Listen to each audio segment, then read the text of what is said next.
Pocos dictadores en la historia moderna han permanecido en el poder tanto tiempo como él, desde 1939 hasta 1975. España vivió bajo el control de un solo hombre, que transformó el país a su imagen y semejanza. Francisco Franco Bahamonde, conocido simplemente como Franco o el caudillo, gobernó España durante casi 4 décadas, sobreviviendo a la Segunda Guerra Mundial, la Guerra Fría y múltiples transformaciones globales. Su régimen, nacido de una sangrienta guerra civil, logró adaptarse y perdurar, combinando represión brutal con pragmatismo político, nacionalcatolicismo con apertura económica, autarquía con desarrollo técnico. Hoy exploraremos cómo un militar conservador construyó uno de los regímenes autoritarios más longevos de Europa, las bases ideológicas y prácticas de su poder, cómo evolucionó a lo largo de 4 décadas y su complejo legado que sigue dividiendo a la sociedad española. Esta es la historia no solo de un dictador, sino de cómo las sociedades pueden transformarse bajo regímenes autoritarios duraderos. Francisco Franco nació el 4 de diciembre de 1892, en el Ferrol, Galicia, en una familia de tradición naval. Sin embargo, optó por el ejército de tierra y se graduó de la Academia Militar en 1910. Su carrera despegó en las guerras coloniales de Marruecos, donde se distinguió por su valentía y eficacia táctica. A los 33 años ya era general de brigada, el más joven de Europa, apodado el General de Madera, por su expresión impasible y su estricta disciplina. Marruecos moldeó profundamente a Franco. Allí adoptó valores que marcarían su futuro: una inquebrantable lealtad al ejército, desprecio por la política parlamentaria, desconfianza hacia la democracia y una visión de España como nación con destino imperial. También desarrolló un pragmatismo táctico y una cautela estratégica que explicarían muchas de sus futuras decisiones. Gravemente herido en combate en 1916, sobrevivió para convertirse en un héroe militar cuya fama trascendió los círculos castrenses. Cuando la Segunda República fue proclamada en 1931, Franco no era inicialmente hostil,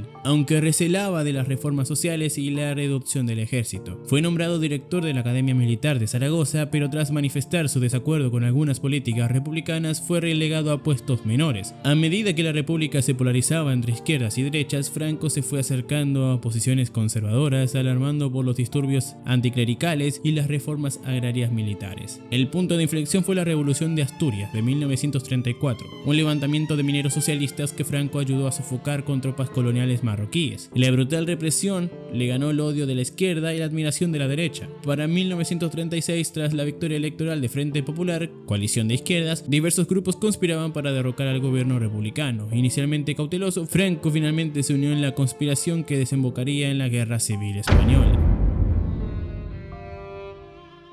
El 17 de julio de 1936, el ejército de África se sublevó en Marruecos y el levantamiento se extendió a la península al día siguiente. Lo que los generales rebeldes esperaban que fuera un golpe rápido se convirtió en una larga y brutal guerra civil cuando parte del ejército permaneció leal a la República y numerosos civiles, especialmente obreros, se movilizaron para enfrentar la sublevación. España quedó dividida en 2 zonas, la republicana y la controlada por los sublevados, autodenominados nacionales. Franco, que inicialmente comandaba las fuerzas de Marruecos, consiguió transportar sus tropas a la península gracias al apoyo aéreo de Hitler y Mussolini. Su cauta pero efectiva estrategia militar, priorizando victorias seguras sobre avances rápidos y su capacidad para asegurar ayuda extranjera, aumentaron su prestigio entre los sublevados. Cuando el general Sanjurjo, líder designado de la rebelión, murió en un accidente aéreo, se abrió una lucha por el liderazgo entre los generales rebeldes. El 1 de octubre de 1936, en Burgos, Franco fue nombrado generalísimo de los ejércitos y jefe del Estado por la Junta de Defensa Nacional,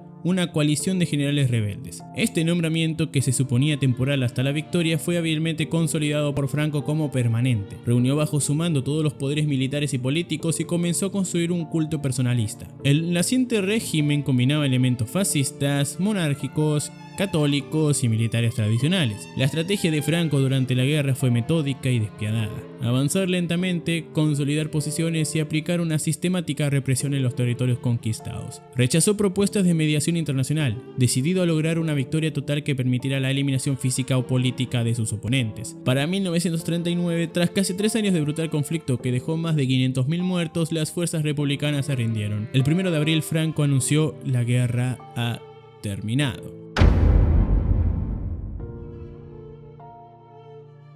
El régimen que Franco estableció tras su victoria no fue simplemente una restauración conservadora, sino un nuevo sistema político que combinaba elementos fascistas, católicos tradicionales y autoritarismo militar. Se abolieron los partidos políticos, excepto el Partido Único, FED y de la Jones, más tarde conocido como Movimiento Nacional. Se suprimieron las libertades civiles y se inició una brutal represión contra los vencidos. Miles fueron ejecutados, cientos de miles encarcelados y muchos más sufrieron discriminación laboral y social. La represión fue tanto judicial como extrajudicial. La Ley de Responsabilidades Políticas 1939 permitía juzgar retroactivamente a quienes habían apoyado a la República. Se establecieron tribunales militares que dictaron miles de condenas a muerte, muchas ejecutadas. Los prisioneros fueron utilizados como mano de obra forzada en grandes obras como el Valle de los Caídos. Mientras tanto, cerca de medio millón de españoles partieron al exilio, principalmente a Francia, México y otros países latinoamericanos, incluyendo intelectuales, artistas y científicos que representaban lo mejor de la cultura española.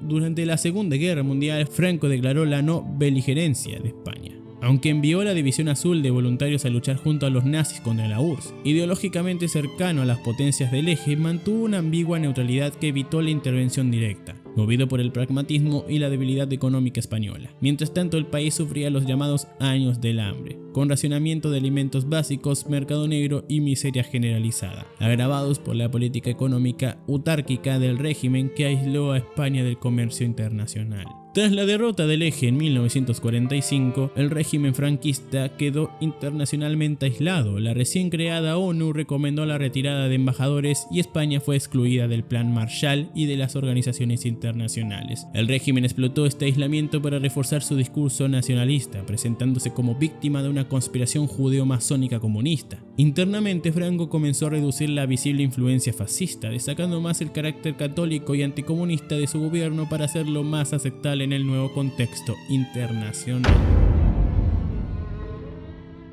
La Guerra Fría cambió la fortuna internacional de Franco. Su acérrimo anticomunismo, antes visto como fascismo, se convirtió en un activo valioso para Occidente. En 1953, España firmó un acuerdo con Estados Unidos permitiendo bases militares americanas en territorio español a cambio de una ayuda económica y respaldo diplomático. Ese mismo año se firmó el Concordato con el Vaticano, normalizando relaciones con la Iglesia Católica. En 1955, España finalmente ingresó en la ONU, marcando el fin de su aislamiento internacional. Internamente, el régimen emprendió una profunda transformación económica. Los falangistas perdieron influencia frente a tecnócratas vinculados al Opus Dei, quienes implementaron el Plan de Estabilización de 1959. Abandonando la autarquía por una economía de mercado más abierta, se liberalizó parcialmente el comercio exterior, se estabilizó la peseta y se atrajeron inversiones extranjeras. El turismo se convirtió en motor económico y millones de españoles emigraron a Europa como trabajadores. Entre 1960 y 1973,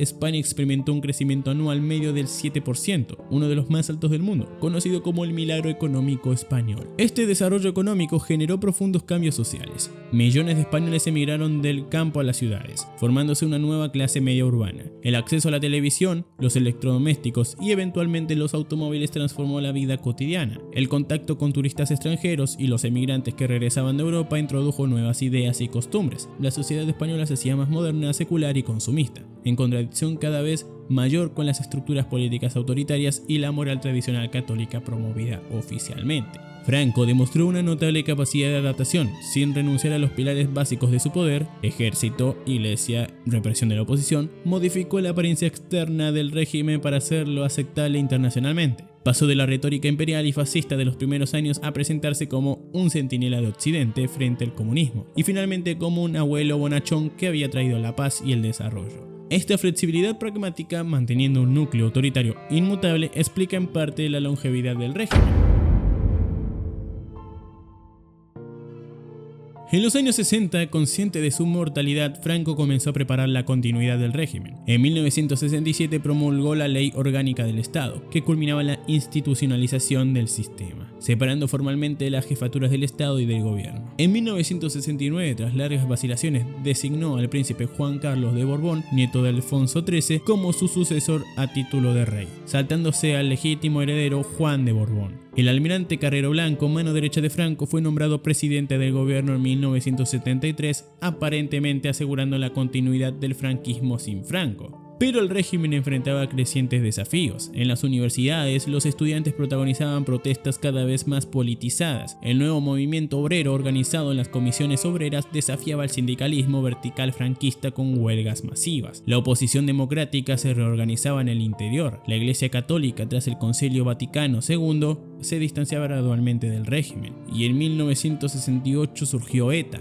organización terrorista que luchaba por la independencia del País Vasco. La respuesta del régimen continuó siendo represiva. Estados de excepción, tribunales especiales como el Tribunal de Orden Público, detenciones y torturas. El 20 de diciembre de 1973, ETA asesinó a Carrero Blanco mediante un espectacular atentado, privando al régimen de quien debía garantizar su continuidad. La crisis económica mundial de 1973, desencadenada por la crisis del petróleo, puso fin al milagro económico español. Franco, ya octogenario, sufría Parkinson y otras dolencias. Sin embargo, el régimen mantuvo su dureza hasta el final. En septiembre de 1975, un mes antes de la muerte de Franco, fueron ejecutados 5 opositores, 2 de ETA y 3 de FRAP, provocando condenas internacionales y demostrando que el franquismo moría matando. Tras una larga agonía seguida por toda España a través de los medios, Franco murió el 20 de noviembre de 1975, a los 82 años. Su cuerpo fue enterrado en el Valle de los Caídos, en el monumental mausoleo construido por prisioneros republicanos que él mismo había ordenado edificar.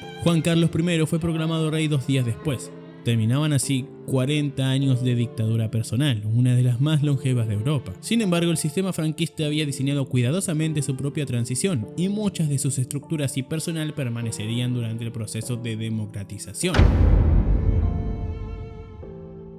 El legado material del franquismo es complejo y contradictorio. España pasó de ser un país predominantemente rural y agrario a una economía industrial moderna. El PIB per cápita se multiplicó por 5 en términos reales entre 1939 y 1975. Se construyeron numerosas infraestructuras, pantanos, carreteras, viviendas sociales, se implementó un sistema básico de seguridad social. El analfabetismo se redujo drásticamente y se expandió el acceso a la educación, incluyendo la universitaria. Sin embargo, este desarrollo fue tardío, principalmente desde 1959, desigual y menor que el de otros países europeos que habían partido de situaciones similares. Socialmente, el régimen promovió un modelo tradicional y católico, con roles de género muy definidos, censura estricta y predominio de la Iglesia en la educación y la moral pública. Sin embargo, el desarrollo económico y la apertura al turismo introdujeron valores más liberales y consumistas. Se produjo una enorme transformación demográfica. España pasó de 26 millones de habitantes en 1940 a 35 millones en 1975, con masiva migración interna del campo a la ciudad y externa hacia Europa. Madrid, Barcelona y las zonas costeras experimentaron un crecimiento acelerado, mientras el interior se despoblaba. Para los años 70, la sociedad española se había transformado profundamente más urbana, educada, conectada con Europa, con una clase media creciente y aspiraciones democráticas. Paradójicamente, el propio éxito económico del franquismo contribuyó a crear una sociedad que ya no encajaba con sus estructuras políticas autoritarias y valores tradicionales. La modernización económica había generado una contradicción fundamental. España se parecía cada vez más a Europa occidentalmente, socialmente y económicamente, pero seguía siendo una anomalía política. Tras la muerte de Franco, España inició un complejo proceso de transición a la democracia, contrariamente a lo que muchos franquistas esperaban. El rey Juan Carlos apoyó el cambio democrático. Adolfo Suárez, un político formado en el régimen, lideró las reformas que culminaron en la Constitución de 1978. La transición se basó en un pacto tácito, amnistía para los crímenes del franquismo a cambio de una plena democratización. No hubo depuración de funcionarios, jueces o militares franquistas, ni comisiones de verdad, ni reconocimiento oficial de los crímenes del régimen. Este pacto de silencio ha sido cada vez más cuestionado en las últimas décadas. La Ley de Memoria Histórica de 2007 reconoció por primera vez oficialmente las víctimas del franquismo. En 2019 los restos de Franco fueron exhumados del Valle de los Caídos y trasladados a un cementerio privado. Sin embargo, la figura de Franco sigue siendo polarizante. Mientras la mayoría de los españoles lo considera un dictador, una minoría significativa mantiene una valoración positiva, destacando el desarrollo económico y la paz social. Los partidos políticos siguen profundamente divididos en su interpretación del franquismo. A pesar de estas controversias, la democracia española logró consolidarse y superar varios desafíos, incluyendo un intento de golpe de Estado en 1981. España se integró plenamente en Europa, ingresando en la CE, hoy Unión Europea, en 1986, y se convirtió en una democracia estable con alternancia pacífica en el poder. Sin embargo, algunos aspectos del legado franquista persisten. una monarquía restaurada por Franco, ciertos desequilibrios territoriales y sobre todo las heridas nunca completamente cerradas de la guerra civil y la dictadura que siguen influyendo en la política española actual. ¿Cómo debemos entender el franquismo hoy? Ni la glorificación nostálgica ni la demonización simplista hacen justicia a la complejidad histórica. El régimen de Franco combinó una brutal represión inicial con una pragmática adaptación posterior, un desarrollo económico notable con profundas desigualdades sociales, una defensa de valores tradicionales católicos con una apertura forzada a influencias externas, un personalismo extremo con una burocracia modernizadora. El franquismo no fue un paréntesis en la historia española, sino una etapa crucial que transformó el país. Sus políticas económicas, decisiones territoriales y estructuras institucionales marcaron el desarrollo posterior de España, incluso tras la democratización. Comprender cómo Franco pudo mantenerse en el poder durante 4 décadas no implica justificar su régimen, sino reconocer los complejos mecanismos del poder autoritario, la combinación de represión y consenso, adaptabilidad y firmeza ideológica, pragmatismo internacional y nacionalismo, promesa de orden frente al miedo al caos. ¿Qué aspectos del franquismo te gustaría que exploráramos con más detalles? ¿Qué otros regímenes autoritarios duraderos te interesaría analizar? Déjalo en los comentarios y no olvides suscribirte para más contenido que buscan explicar con matices y rigor los capítulos más complejos de nuestra historia reciente.